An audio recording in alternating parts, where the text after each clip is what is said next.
So to niche or not to niche? That's the question. Look, you don't need a whole Shakespeare impression from me to know that niching is a hot button topic. A lot of pros in the freelancing and blogging world swear that you need to niche down, while a lot of influencers and YouTube personalities say that you need to stay broad so you can extend your reach. The truth is that this isn't a new argument. The opinions on whether or not to niche down have come in waves over the years. First, everybody was general. Then there was an opinion that you needed to niche down. Then everybody wanted to become general again. And now we're getting to the point where it looks like everybody's going to need to niche down. The reason for that is because today you really need to become an expert, and niching down is the fastest way to focus on building your expertise. What's up, guys? My name is Tom Scalisi, and I am a professional digital writer. I'm a content marketer, blogger, freelance writer, and I have a ton of experience in the space. A lot of the personalities on YouTube these days are trying to explain how to become a freelance writer or start a blog, and they don't have any actual experience with the work. Because I wanted to share my knowledge and my expertise and experience with you guys so you can better understand the digital writing landscape. Today, we're going to go over whether or not you should niche down and how to find your niche. And I'm going to say niche the whole time. I'm from the Northeast. We don't say niche. So I'm going to say niche. I apologize if that annoys everybody, but that's kind of our thing.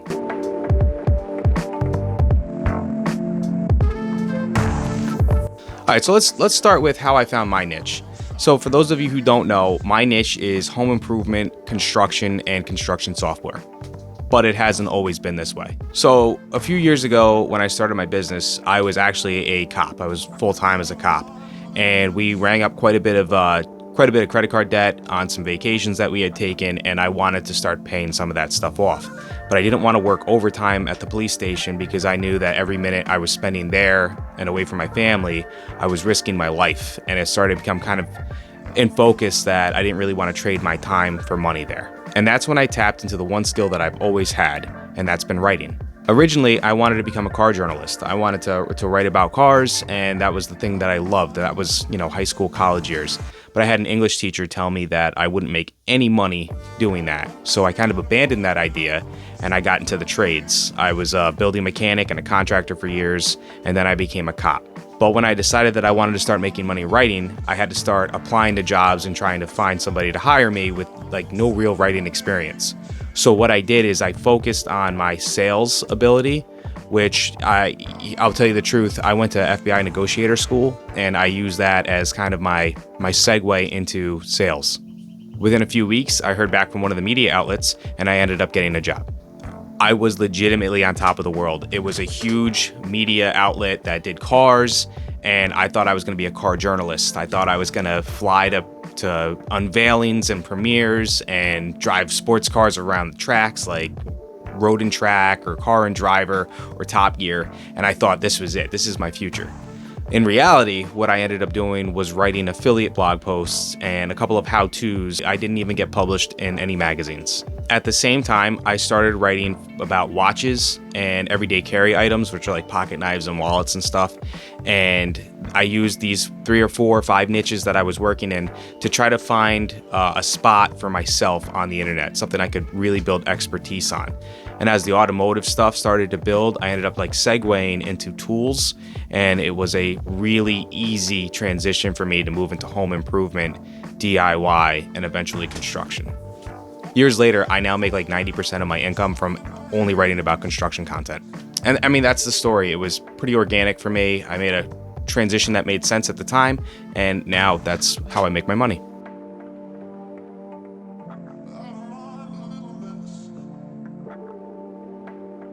So why is niching down important? Well, I understand why people don't want to niche down. When you're choosing just a small segment of the potential readership that you could see, it seems like a mistake. If you're in a niche, you can write to just a small amount of people, whereas if you stay general, you can write to just about everybody.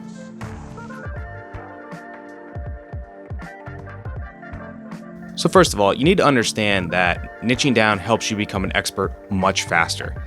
Instead of writing 50 articles about 10 niches, you can write 30 articles about 2 and increase your authority on those 2 subjects so much faster.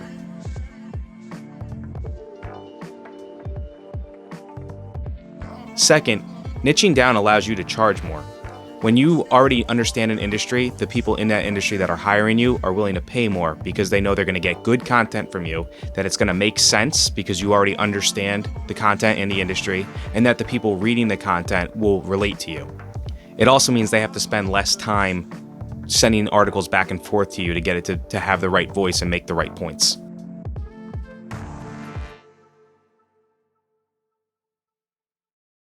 Third, when you're working in a niche that you really know, you can work faster, and that allows you to make more money per hour, which allows you to do more work. And I think this is a really important point to make, because while the cost per word or what you charge per word does matter, really what matters is how much money you make at the end of the day. So if you're working in your niche and your niche really doesn't pay a lot, only pays like 5 cents a word, but you can write a 2,000 word article in 1 hour, you're making $100 an hour. Whereas if you could work in another niche that maybe does pay more, like 15 cents a word, and you would make $300 for that 2,000 word article. But if it takes you 8 hours to write, you're making like $37 an hour, $37.50. So the difference is that you can niche down, get paid less per word, but make more per hour because you're an expert. Or you can spend your entire day researching a topic, reading tons and tons of articles, and trying to learn what to write about just to make less per hour.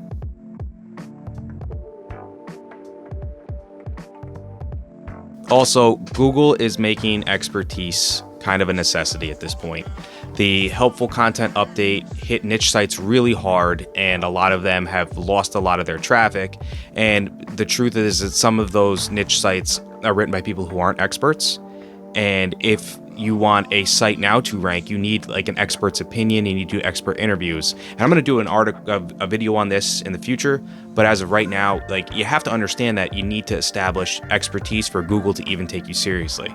So if you're staying as a generalist and it takes you 3 years to get noticed by Google, or you niche down now and it takes you 3 months to get noticed by Google, you're going to be in much better shape much sooner.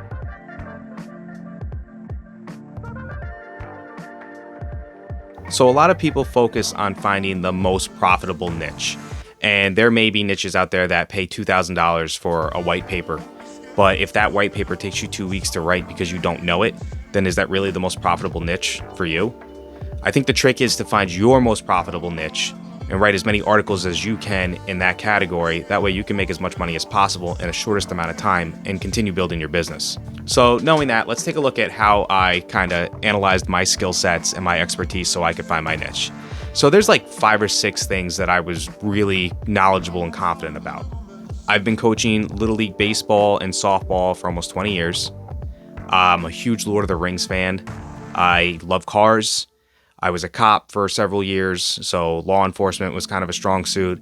And then I was a contractor, and I worked in construction for multiple years. So that was another area where I felt confident and knowledgeable in. I knew I had to find a niche that was going to pay me. So I knew that with baseball and softball, I wasn't going to be able to make any money because I never coached at a high level. Also, the Lord of the Rings stuff, like, yeah, that's great. That's a lot of fun for me, but I didn't think anybody was going to pay me to write about it. I already tried the car stuff, and that really didn't pay all that much. And then I was totally ready to get out of police work, so I wanted to not write anything for law enforcement. That left me with construction. I found that that was going to be my niche, so I just doubled down on it.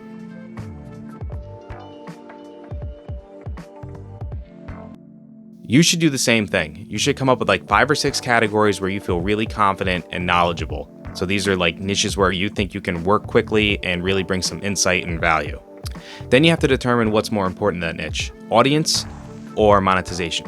They can go hand in hand, but they don't always. So if the goal is monetization and not just reaching an audience, then you should probably look at something that you feel confident and knowledgeable about that you've done professionally, or at least generates money as a byproduct. So as an example, think about all the things that you've done professionally or been paid for. Whatever you've done and you understand from an inside perspective, that's probably something you want to focus on and write about. Essentially, if you've ever solved a problem for somebody and been paid for it, you can probably write about it. Companies will pay a lot of money for solutions, and if you've done that before, that could be your niche. However, I really want to stress that you want to choose a niche where you are knowledgeable and confident and would be enjoyable for you to write about. Even if they're just a fun hobby, you can probably make money with it, It just may not be your most profitable niche. So just figure out what works best for you. If you can work quickly in a topic, even if it pays a lot less, that might be the best way for you to go. And if you're going to burn out writing about something that you know really, really well because you've done it for too many years, that's probably not going to be profitable for you either. Once you have an idea of like the 1 or 2 niches that you want to work in, this is what I would do.